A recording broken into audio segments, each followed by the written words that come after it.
seleranya. Makanya di situ timbul kekacauan. Karena dia main itu main selera, bukan main persamaan selera, bukan. Untuk menyamakan perseleranya itu nggak ada. Itu masalah. Sekarang gini, salah satu contoh di komunitas. Kita nggak kenal kan jurinya. Siapa? Dia pernah ada pelatihan nggak?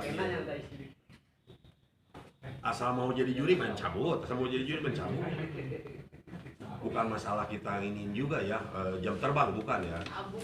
Tidak sedikit jam terbangnya udah berpuluh-puluh tahun, kalau memang ya kurang memahami atau ini ya pajak aja lah, kurang paham. Tapi tidak menutup kemungkinan orang baru kemarin sore kalau memang dia itu benar-benar mau belajar cepet bisa lebih pintar tadi sih. Memang itu udah punya pada bagian ya. Makanya saya selalu Mas juga tahu sendiri kan, saya sebagai narasumber seperti ke Madura, dari mulai Bangkalan sampai Pamekasan sampai Semenak gitu kan, terus ke Jawa Timurnya juga, terus ke Jawa Tengahnya juga, saya selalu paparkan seperti ini. Yuk kita sama-sama belajar, kita pun juga sama tetap belajar.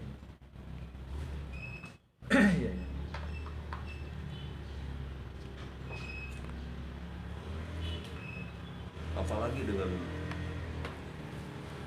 seperti sekarang ada medsos, ini manfaat dan mudaratnya itu ada. Iya, betul. Manfaat dan mudaratnya ada. Itu baik terutama dari para peserta ya. Soalnya begini, lain dengan dulu, maaf. Kalau dulu ayam benar-benar kualitasnya masih 99%. Kalau yang sekarang, lagian kalau dulu ayamnya kualitasnya bagus, pesertanya nggak begitu banyak, dan kebanyakan para pesertanya itu mantau ke ayam-ayam orang. Dijadikanlah persamaan, ayam saya ini bagus nggak dengan dibandingkan dengan yang lain. Kalau sekarang nggak, dia bilang bagus itu karena dia mantau yang punya pribadinya. Nah di situ permasalahannya. Keseluruhan. Yang pada akhirnya apa? Dengan kecanggihannya medsos sekarang, begitu ayam muncul bunyi yang bagusnya, diupload, direkam. Begitu giliran yang jelek nggak direkam. Setelah ayamnya nggak masuk, komplain. Keluar. Ini ayam saya tuh begini. Padahal yang diambil cuma itu. Itu baru menurut dianya. Kalau memang dia itu punya prinsip seperti itu, ngapain dia percaya ke juri? Padahal kerja di udah aja nilai sama sendiri. Kerja di lapangan beda. Sekarang begini aja, cara orang menaksir ayam yang tanpa beban dengan yang ada beban beda. Sekarang begini aja, pas kita dengar suara ayam, berarti rasanya itu harus disatuin antara kita menuangkan di dalam buku dengan mendengarkan suara ayam, harus seimbang, harus balance.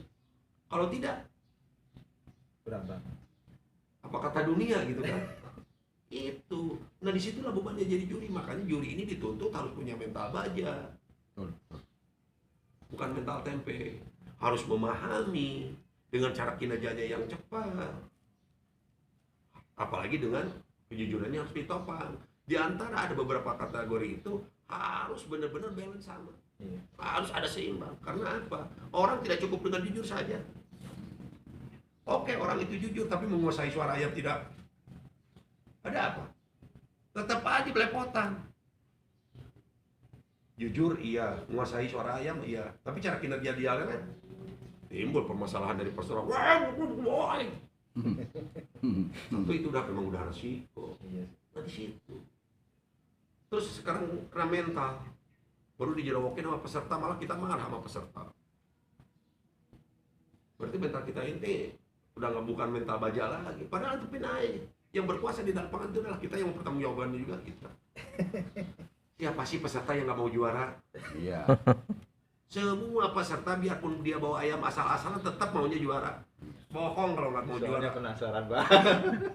Karena apa? Satu, pakai pendaftaran.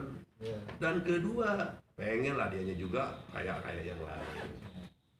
Begitu. Nah itulah seninya di situ.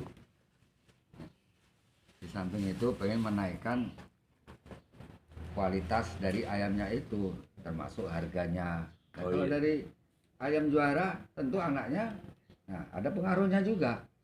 Anak ayam juara. Sebetulnya Pak, ini maaf, ini pengalaman saya ya. Mohon maaf, bukan saya menggurui, maaf. Ini saya juga belajar. Khususnya di ayam pelung, orang baru berhasil ternak Pak. dengan tanda kutip. Sekarang begini, ini yang logik aja. Bapak punya ayam juara, terus dikawinin, punya anak, berhasil kan? Wah, ayam saya ini anakan juara, berhasil. Iya. Nah di sini baru berhasil ternak. Apakah kita berhasil dari kualitas? Nah, Belum tentu. Ya itu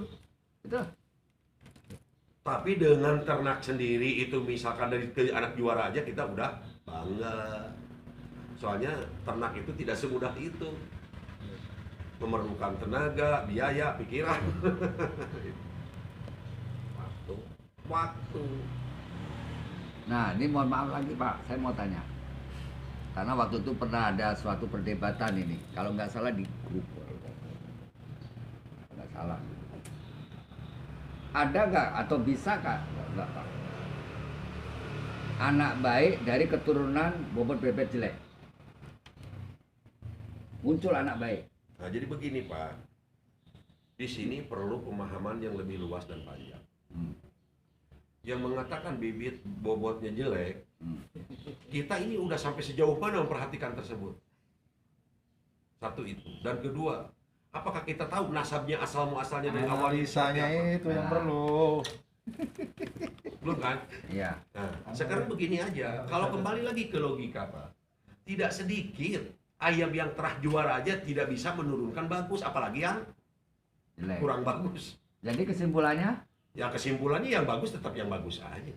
Kalau yang kurang jelek, sekarang begini aja Pak. Enggak, ini kesimpulan pertanyaan saya tadi itu. Bobot bebeknya jelek, Ya. ayam jelek ini. Ya. Ayam asal-asalan lah. Ya. Ya. Nggak mungkin Pak jadi bagus Pak. Nah, sudah. Soalnya pada waktu itu ada yang ngeyel. Iya Pak. Jadi ayam jelek pun bisa munculkan ayam bagus. Dari mana ceritanya gua Jadi begini? begini maksudnya. Pak, penjabarannya luas loh Pak. Oh. Bagus di sini penjabarannya luas. Mungkin bagus dari segi fisik, Nah, mungkin bagus ya. dari apa khas Gambar. pelungnya, cuman belum tentu bagus di kelas suara. Suaranya, iya. Nah, itu masuk di akal saya mungkin, iya. Iya. Cuman kalau bagus di kategori suara, saya rasa nggak mungkin. Itu dulu gini, bukan masalah itu. Yang dimaksud ayam jelek itu bisa ngeluarin bagus itu bukan memang ayam itu ayam jelek ya, nggak tahu apa dari mana diternaknya bisa jadi bagus, bukan gitu. Tapi Artinya memang ayam jelek itu memang Terahnya bagus. pernah bapak ibunya pernah bagus, cuman dia kebetulan lagi nasibnya jelek. nah itu itu maksudnya. nah itu lain cerita Terus kalau gitu. diternak, jadi kok Nah, makanya keluar bagus gitu loh. makanya jangankan di hewan ya, di manusia pun Nah, jelas. Nek ngono cocok yang ya? diutamakan. cocok kalau gitu. Yang Kalau diutamakan dilihat dari nasabnya dulu, itu betul. nasabnya, Dulu nah sama. iya. Dulu pengertian selanjutnya seperti itu. Cuman waktu itu kan ayam jelek bisa menurunkan ayam yang nggak masuk di akal. Dia cerita seperti itu, saya pun nanggapinya juga seperti itu. Lanjutannya mungkin nggak ada waktu itu. Oh iya, bukan dari asal usulnya atau nasabnya tadinya bagus, kemudian ini kebetulan jadinya jelek terus apa nelorkan anak yang bagus. Ini satu kunci loh Pak. Ini ilmu saya, bukan ilmu saya. Ini hampir semua mungkin. Cuman kadang-kadang belum ke analisa. Kalau saya udah punya prinsip. Iya. Bagaimana caranya ayam bapak indukannya tidak juara tapi bisa menghasilkan ke anak juara? Itu Pak.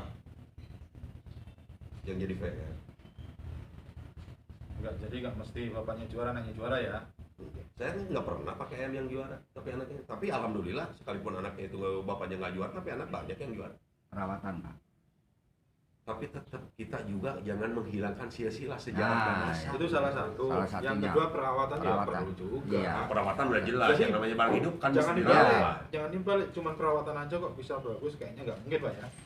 Nah di situ kan banyak Bapak. Eh? Kalau memang ini di situ kan ada ya istilahnya. Kan tinggal mandi dulu ya. Ya, saya juga belum ayo. Ini Pak De udah jemput Tapi hebat, ayamnya banyak, cepet banget tuh ngasih makan. Udah mandi, udah ganteng lagi.